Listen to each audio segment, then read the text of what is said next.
नमस्कार विद्यार्थी मित्रों, हम पढ़ रहे हैं दो चरांक वाले रेखीय समीकरण।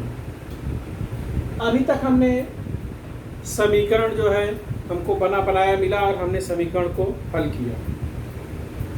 लेकिन अब प्रश्न आ गया है कि जो है हमको युगपत समीकरण पर आधारित शाब्दिक प्रश्न पढ़ना है। शाब्दिक प्रश्न मतलब यह जो है प्रश्न दिया रहेगा, शब्दों में रहेगा। शाब्दिक मतलब शब्दों में रहता है। तो ये किस प्रकार का प्रश्न होता है पहले आपको मैं बताऊं।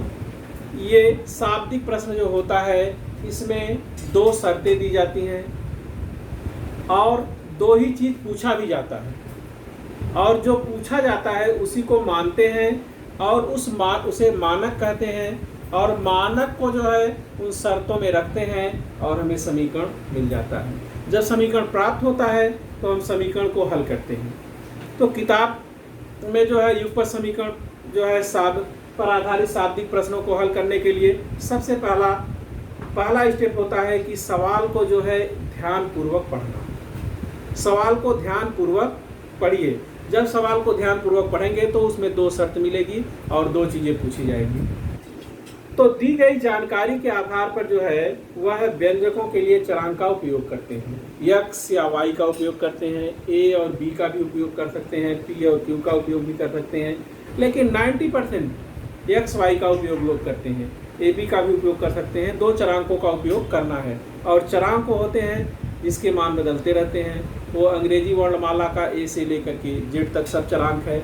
क से लेकर ज्ञ तक हिंदी वर्णमाला में चरांक है। किसी भी भाषा का जो है वर्णाक्षर जो है वह चरांक ही कहलाता है। तो चरांक का उपयोग करके कथन को जो है वह गणितीय रूप में, गणित की भाषा में लिखते हैं और उच्च पद्धति का उपयोग करके जो है समीकरण हल करते हैं। उच्च पद्धति मतलब उसमें उसके बाद कई पद्धतियां हैं, लेकिन आप यहाँ पर केवल विलोपन विधि मैंने आपको बताया है, तो समीकरण को केवल विलोपन विधि से हल करेंगे। आगे 10वीं क्लास में भी आपको यही मिलेगा, लेकिन पद्धति उसमें जो है अलग अलग हो जाएगी। विलोपन भी रहेगी और आगे रहेंगी, उसको बताया जाएगा। उसके बाद समीकरण हल हो जाता है तो प्राप्त हल को जो है वह समीकरण में रख करके उसकी जांच भी करते हैं। मैंने जांच करना उस दिन बताया था कि जो मान आता है उसको रखेंगे, लेफ्ट हैंड साइड बराबर राइट हैंड साइड होता है, और फिर उत्तर को लिखते हैं।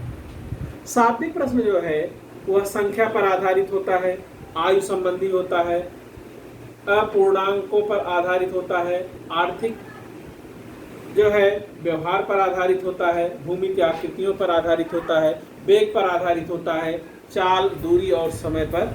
तो वेग में जो है वेग, दूरी और समय पर आधारित होता है। तो ये सब जो है इस पर आधारित होता है।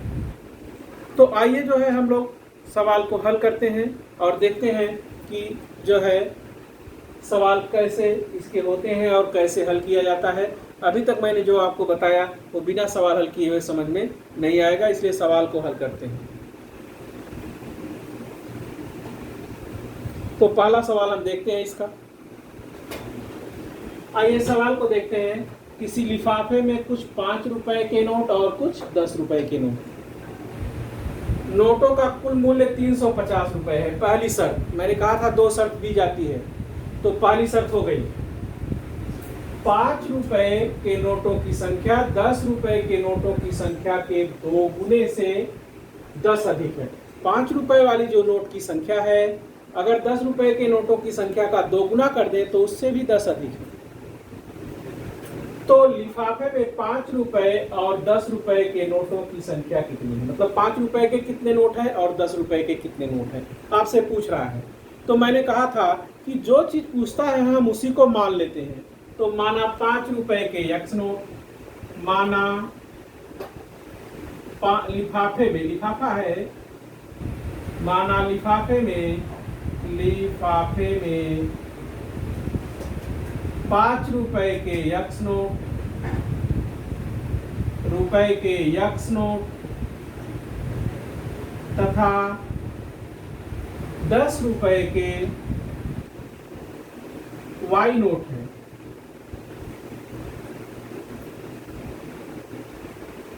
अब इसकी पहली शर्त है, यहां हम लिखेंगे पहली शर्त। मैंने बताया था दो शर्तें होती है। पहली शर्त कह रहा है 5 रुपए और 10 रुपए के नोट है। 5 रुपए का अगर एक नोट होगा तो उसका मूल्य 5 एकम 5 रुपए होता है, लेकिन अगर 5 रुपए का 2 नोट होगा तो उसका मूल्य 5 दूनी 10 रुपए होगा। 3 नोट होगा तो 5 तिहाई 15 रुपए होगा। तो यहाँ पर 5 रुपए का x नोट है तो 5x उसका मूल्य होगा 5x, और 10 रुपए का जो है y नोट है तो 10 रुपए का y नोट है तो 10y। ये 5x इसका हो गया और ये 10y हो गया, ये मिलाकर होता है 350। पहली शर्त जो है आपकी कंप्लीट हुई और पहला समीकरण बन गया। अब दूसरी शर्त को देखिए। दूसरी शर्त में क्या आता है, आप ध्यान दीजिएगा। दूसरी शर्त में कह रहा है कि 5 रुपए के नोटों की संख्या यह बराबर है 10 रुपए के नोटों की संख्या का 2 गुना और उससे भी 10 अधिक। तो मैं यहाँ लिख देता हूँ 5 रुपए के नोटों की संख्या यह बराबर है 2 गुणे 10 रुपए के नोटों की संख्या। 10 रुपए के नोटों की संख्या और उससे भी 10 अधिक है प्लस 10। अब 5 रुपए के नोटों की संख्या है x बराबर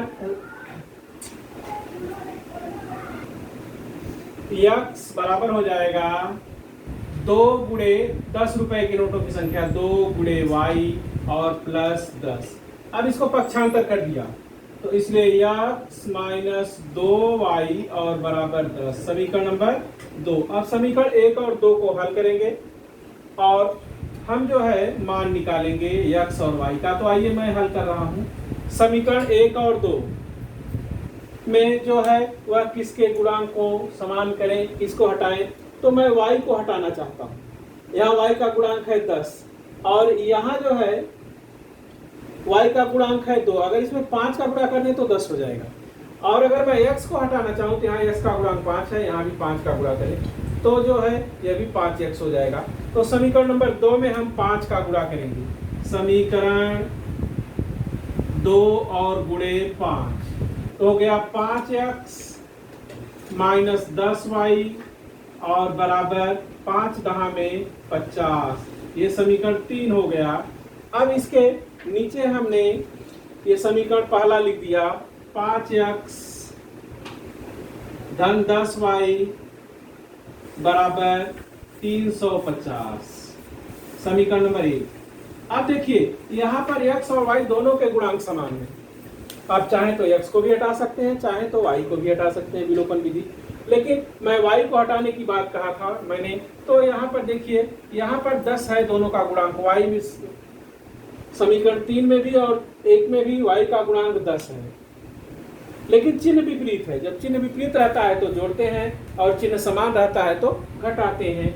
तो आइए अब इसको जोड़ेंगे। समीकरण 3 और प्लस 1, 3 और 1 को जोड़ दिया तो जब जोड़ दिया तो ये घट गया। 5 और 5 10 हो गया, 10x और ये बराबर हो गया 350 में 50 जोड़ दिया 400। इसलिए x बराबर हो गया 400 और बटे 10, 0 से 0 कट गया बराबर 40। तो x का मान हो गया 40।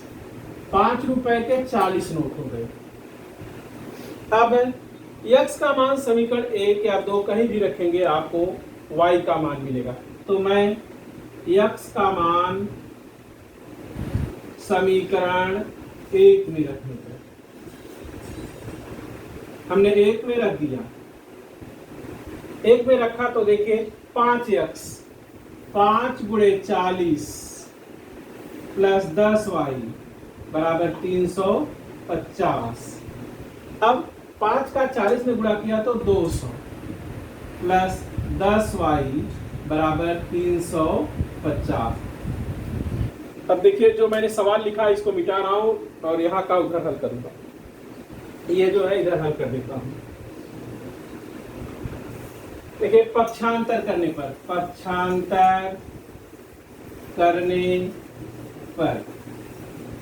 10y बराबर होगा 350 और माइनस 200, तो 10 y बराबर हो गया 150। इसको घटा दिया, इसलिए y बराबर हो गया 150 और बटे 10, इस 0 से 0 कट गया, y बराबर हो गया 15। अब x और y का मान मिल गया। अब मुझे इसका आंसर लिखना है। आंसर मैं यहाँ लिख रहा हूँ, देखिए लिखेंगे लिफाफे में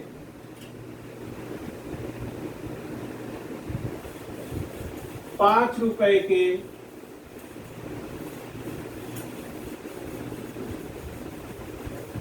रुपए के 40 नोट तथा 10 रुपए के 15 नोट। अब मैंने कहा अपने उत्तर की जांच कर लीजिए। देखिए अगर 40 नोट 5 रुपए के रहेंगे तो 5 चौ 20, 200 रुपए हो गया, और 15 नोट अगर 10 के रहेंगे तो 150 हो गया, तो 150 और 200 मिलाकर 350 हो गया। अब देखिए 40 रुपए 5 रुपए के 40 नोट दूसरे में देखिए, यक्स 40 बराबर 10 रुपए के 15 नोट, तो 15 दूनी 30 और 10 40। आपका उत्तर जो है मिल गया। तो इस प्रकार से आपका ये पहला सवाल सॉल्व हुआ। इस पर आप देखिए, इसके उदाहरण को हल कर डालिए, जितने भी उदाहरण हैं उनको हल करिए, और आगे जो है दूसरा सवाल मैं फिर अगली बार आपको बताऊंगा। धन्यवाद।